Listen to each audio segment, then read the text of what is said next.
ಇಂದು ಪ್ರಮುಖ ವಿಷಯಗಳ ಬಗ್ಗೆ ಸಂಬಂಧಿಕರೊಂದಿಗೆ ಮಾತನಾಡಬಹುದು. ಪ್ರೀತಿಯಿಂದ ಸಂವಹನ ನಡೆಸಿ ಮತ್ತು ವಿನಮ್ರರಾಗಿರಿ. ಪರಿಸ್ಥಿತಿಯನ್ನು ನಿಭಾಯಿಸಲು ಸಾಧ್ಯವಾಗದಿದ್ದರೆ ಸದ್ಯಕ್ಕೆ ಅದನ್ನು ಬಿಟ್ಟುಬಿಡಿ. ಮನಸ್ಸನ್ನು ಹಗುರಗೊಳಿಸಲು ಸಂಜೆ ಯಾವುದಾದರೂ ಸಮಾರಂಭದಲ್ಲಿ ಭಾಗವಹಿಸಿ. ಆಧ್ಯಾತ್ಮಿಕತೆಯ ಮೇಲೆ ಗಮನ ಹರಿಸುವುದು ನಿಮಗೆ ಸಹಾಯ ಮಾಡುತ್ತದೆ. ಕಾನೂನು ವಿಷಯಗಳು ನಿಮಗೆ ತೊಂದರೆ ನೀಡಬಹುದು. ಹಣ ಅಥವಾ ಕೆಲಸದ ಬಗ್ಗೆ ಚಿಂತಿತರಾಗಬೇಡಿ, ಏಕಾಗ್ರತೆಯನ್ನು ಕಾಪಾಡಿಕೊಳ್ಳಿ.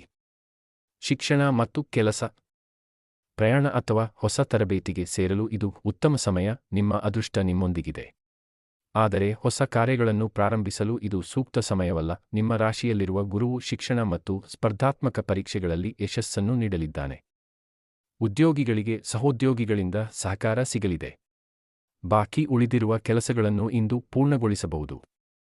ಕುಟುಂಬ ಮತ್ತು ವ್ಯಾಪಾರ, ಇಂದು ಸ್ನೇಹಿತರು ಮತ್ತು ಸಾಂದರ್ಭಿಕ ಸಂಬಂಧಿಕರಿಂದ ಸಹಾಯ ಪಡೆಯುತ್ತೀರಿ.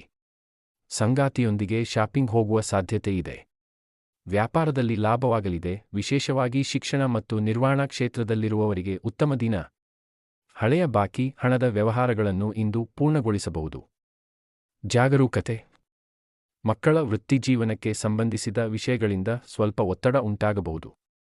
ಶತ್ರುಗಳ ಚಟುವಟಿಕೆಗಳ ಬಗ್ಗೆ ಎಚ್ಚರವಿರಲಿ. ಅವಸರದಲ್ಲಿ ಯಾವುದೇ ನಿರ್ಧಾರ ತೆಗೆದುಕೊಳ್ಳಬೇಡಿ. ಪ್ರೀತಿ ಮತ್ತು ಸಂಬಂಧ, ಲವ್ ಲೈಫ್, ಇಂದು ನಿಮ್ಮ ಪ್ರೀತಿಯ ಪರೀಕ್ಷೆಯಾಗುವ ಸಾಧ್ಯತೆ ಇದೆ.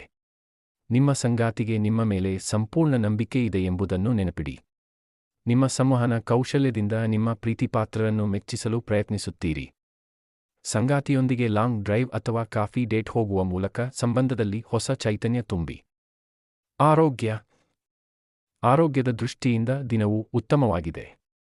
ಆದರೆ ಗ್ಯಾಸ್ ಉಂಟುಮಾಡುವ ಆಹಾರದಿಂದ ದೂರವಿರಿ. ಕೆಲವರಿಗೆ ಲಘು ತಲೆಸುತ್ತು ಅಥವಾ ರಕ್ತದೊತ್ತಡದಲ್ಲಿ ವ್ಯತ್ಯಾಸ ಕಾಣಿಸಬಹುದು.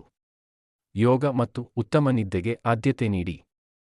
ಇಂದಿನ ಪರಿಹಾರ: ಇಂದು ಭಗವಾನ್ ಹನುಮಂತನನ್ನು ಭಕ್ತಿಯಿಂದ ಪೂಜಿಸಿ. ಇದು ನಿಮಗೆ ಶುಭ ತರಲಿದೆ. ಸದಾ ಸಕಾರಾತ್ಮಕವಾಗಿ ಯೋಚಿಸಿ. ನಿಮ್ಮ ದಿನ ಶುಭವಾಗಲಿ. YouTube thumbnail